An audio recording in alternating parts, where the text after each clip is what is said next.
Ferrari has found a new direction to recover its car performance. Horner could make a surprise switch to a Red Bull rival, and Max to Mercedes is looking more likely than ever. Let's get into the latest F1 news. What's next for Christian Horner is the big question being asked in F1 circles, with Alpine emerging as the favorite with Karen Chandhok and Ted Kravitz ruling out a move to Ferrari. After all, Lewis Hamilton and Horner would probably not want to sit around the same dinner table. Horner was sacked by Red Bull in the wake of the British Grand Prix, with the announcement coming as a shock to most, even Horner. Yesterday, he told Red Bull personnel at the Milton Keynes headquarters on Wednesday morning, "I was informed by Red Bull that operationally, I would no longer be involved with the business or the team moving forward. I will still remain employed by the company, but operationally, the baton will be handed over. It came as a shock to myself." He didn't go into detail about why he was sacked, as, according to Martin Brundle, he wasn't given a reason, just his marching papers. The big question now is what's next for Horner? Having turned Red Bull from an energy drink-owned Formula One team into a powerhouse with 6 constructors and 8 drivers' titles during his 20-year tenure, the 51-year-old has the pedigree and success that many teams want in their team principal. Earlier this year, it emerged that Ferrari had made inquiries with chairman John Elkann, said to be a big admirer of Horner's. The then Red Bull team principal turned them down, saying, "It's always flattering to be associated with other teams, but my commitment 100% is with Red Bull. It always has been and certainly will be for the long term." But as the saying goes, life happens while you're making plans, and life has hit Horner. Is the Ferrari door shut to Christian Horner? Whether Ferrari could now come knocking remains to be seen, but Chandhok reckons that door has closed. "These rumors about Ferrari kept popping up over the last decade," he said on the F1 Show podcast. Christian to Ferrari. I do think a combination of Christian and Adrian Newey to Ferrari was a much more attractive package for Ferrari. I think Ferrari are going to try and build their own thing. Ted Kravitz believes there's another huge factor standing in the way of Horner joining Ferrari: Lewis Hamilton. Hamilton went wheel-to-wheel with Red Bull's Max Verstappen for the F1 2021 world title that witnessed 2 ferocious crashes from the protagonists and a lot of off-track mudslinging from their team principals. It's muddy waters for Hamilton and Horner, according to Kravitz. Let's not forget, of course, Lewis Hamilton is at Ferrari for next couple of years, so there's been a lot of water under that particular relationship bridge, hasn't there? "No, between Lewis Hamilton and Christian Horner," said the pit lane reporter. "You never know. You've got to work with everybody in this business. But I'm not quite sure if Lewis, having been so vociferous in backing Fred Vasseur over the last month or so, was to say, not only have Ferrari lost Vasseur, but they've replaced him with Christian Horner as well. They haven't exactly been constant dinner dates with each other, have they? I'm not sure that would work out, and John Elkann, Ferrari chairman, might have reflected on that. Charles Leclerc doesn't have any history with Christian Horner, but Lewis does a bit. Maybe that is something to consider." Alpine tipped as Christian Horner's next F1 destination. It has the Sky pundits claiming Alpine would be the better option for the 51-year-old. Making his argument, Chandhok says it not only means Horner wouldn't have to move his family to Italy, but he's also good friends with Alpine executive director Flavio Briatore. "To me, I could see him landing at Alpine more than I could see him landing at Ferrari now," said the former F1 driver. "There's a lot of other factors coming in at this stage of Christian's career and life. Does he want to uproot everything? Yeah. From where he lives, the commute to Enstone is pretty much going to be the same as the commute to Milton Keynes, so I can see that being a more likely destination." He and Flavio are both very old friends of Bernie Ecclestone. Bernie brought Christian to F1 when Red Bull bought the team. He was instrumental in Christian getting that job back in 2005.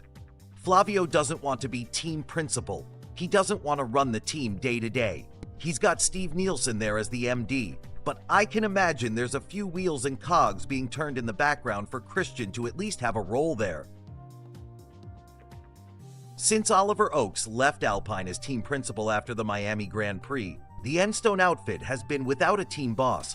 Briatore, the current de facto team principal. Alpine recently named experienced sporting director Steve Nielsen as its managing director from September's Italian Grand Prix to oversee the day-to-day running of the team.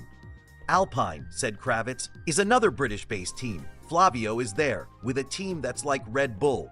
In fact, most of Enstone and Milton Keynes kind of joined in each other. A lot of people in Enstone are ex-Red Bull and vice versa. That would be a much easier place for Horner to go. I think the Ferrari option, tempting as it might have been, especially a few months ago, knowing what was going to happen today, he might have thought, oh, maybe I should have taken that. But I think he already made his mind up not to do Ferrari. And if Alpine is an option, then that's a much better way to go. Scuderia Ferrari driver Lewis Hamilton labeled his SF25 as the most difficult car I've driven in wet conditions, though he does have an idea of how to fix it. Hamilton will bring his ideas to the Ferrari crew in charge of developing the team's F1 2026 Challenger in an effort to find more stability. Lewis Hamilton is something of a master of the Silverstone circuit, which meant expectations were high heading into his first ever British Grand Prix with Scuderia Ferrari. Unfortunately, race day brought with it rain and plenty of chaos, which saw Hamilton have to content himself with a fourth-place finishing position. According to the seven-time world champion, he found his SF25 to be the most difficult car I've ever driven in these conditions. That was evident. After his final pit stop, Hamilton lost control of his SF25. Had he not done so, he may have been able to contend for a podium. But fourth, while not a poor finish, is still not what he'd been hoping for. For as frustrating as the race was, Hamilton did note that it was hugely instructional and that he learned a lot about what he wants out of his Ferraris moving forward. More than anything, he's hoping to have a consistent balance throughout the rest of the season. But his list of ideal specifications runs long. A car that turns at low speed, just a more stable car.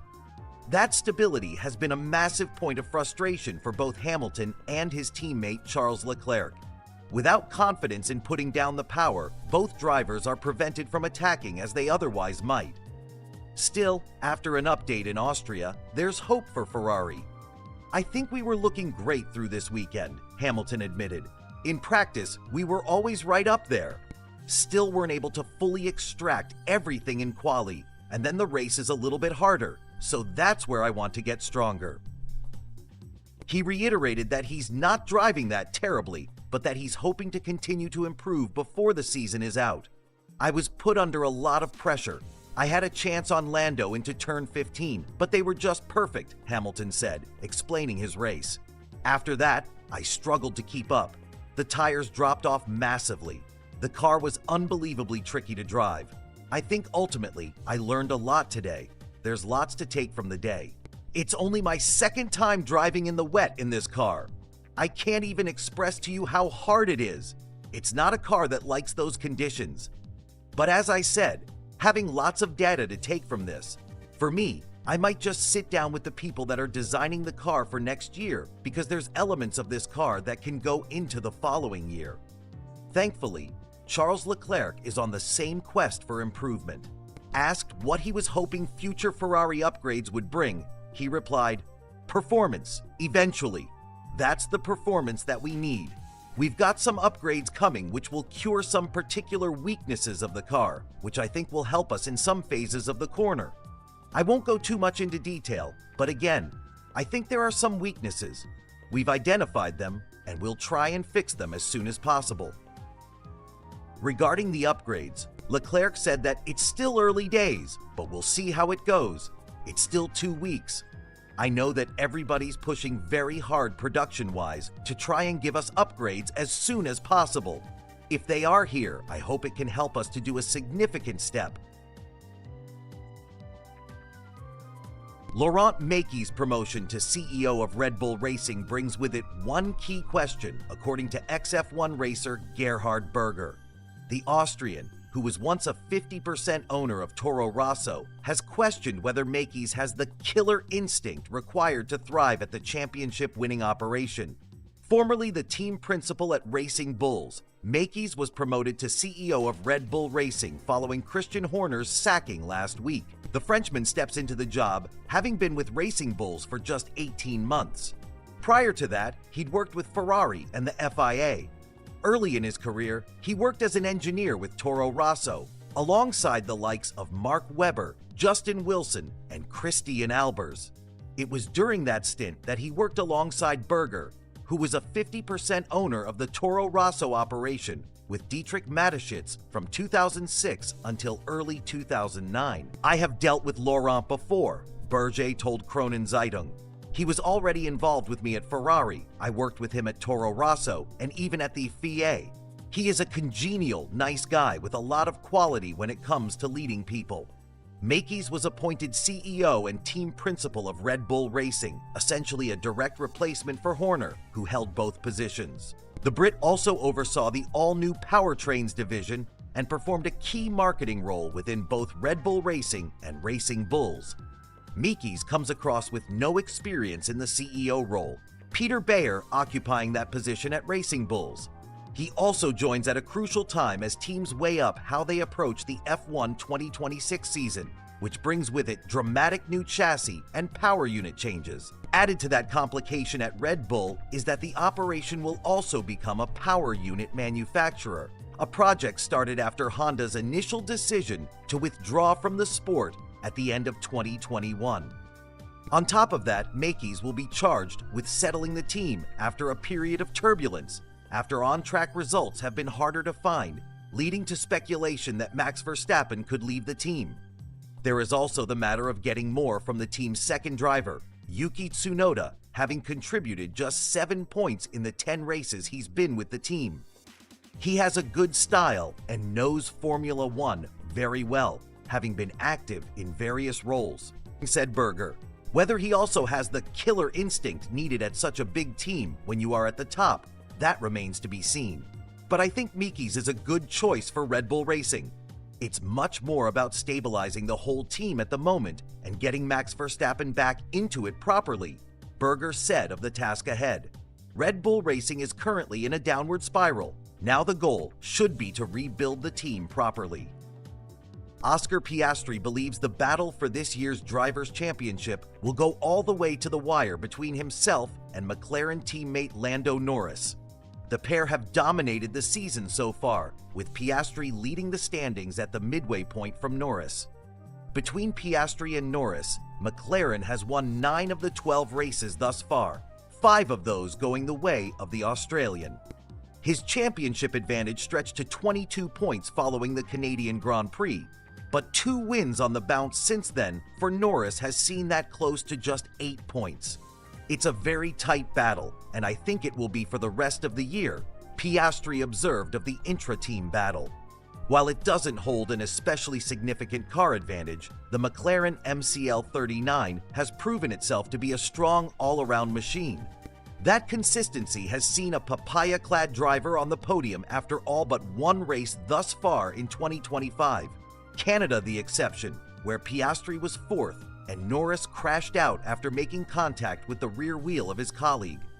Rivals, meanwhile, have struggled for consistent pace, while the closeness of Mercedes, Ferrari, and Red Bull to one another has seen them steal points away from each other and allow McLaren to march clear. With a 238-point advantage over Ferrari, the Constructors' Championship is already almost a foregone conclusion.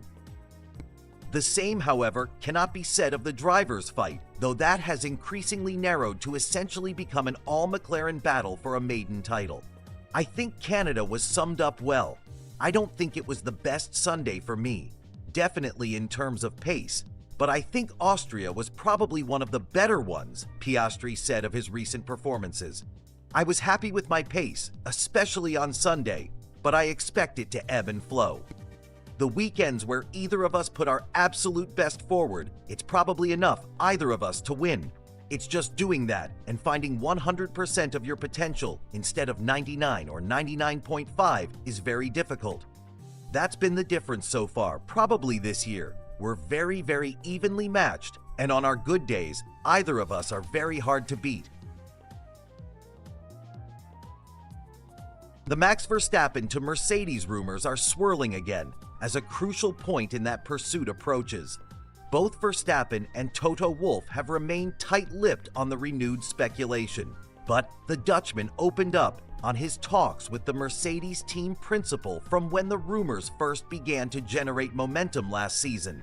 Wolff missed out on signing Verstappen when Red Bull snapped up the teenage sensation and gave him his Formula One debut at age 17. Verstappen has won 4 world championships in a row with the team between 2021 to 24.